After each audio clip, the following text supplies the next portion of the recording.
টানা বৃষ্টিতে লক্ষ্মীপুরের রায়পুর পৌরসভার বিস্তীর্ণ এলাকায় সৃষ্টি হয়েছে তীব্র জলাবদ্ধতা। পানির নিচে তলিয়ে গেছে রাস্তাঘাট, ফসলি জমি ও মাছের ঘের। বাড়িঘর ও ব্যবসা প্রতিষ্ঠানে পানি ওঠায় চরম বিপাকে পড়েছেন পৌরসভার কয়েক হাজার বাসিন্দা। স্থানীয়দের অভিযোগ, কাগজে কলমে পৌরসভাটি প্রথম শ্রেণীর হলেও তাতে নেই কোনো ড্রেনেজ ব্যবস্থা। বিষয়টি দায়িত্বরত মেয়রকে একাধিকবার অবহিত করার পরও গত 25 বছরেও কোনো সুরাহা পায়নি পৌরবাসী। কোনো ড্রেনেজ ব্যবস্থা না থাকার কারণে আমাদের ঘরের বাড়িতে পানি উঠে যায় এবং কি আমাদের ব্যবসা বাণিজ্যতে আসা যাওয়াতে ক্ষয়ক্ষতি হয়।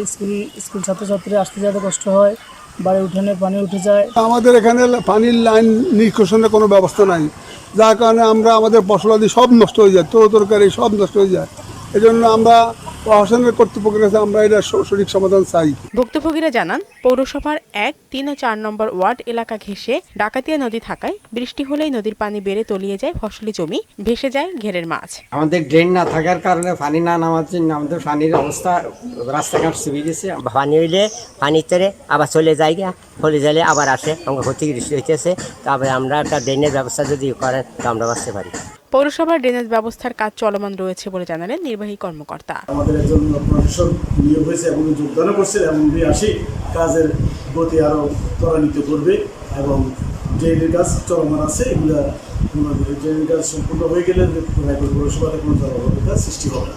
নতুন প্রশাসক দায়িত্ব নেওয়ায় কাজের গতি ত্বরান্বিত হবে বলেও জানান তিনি। শারমিন স্বর্ণা, মোহনা সংবাদ।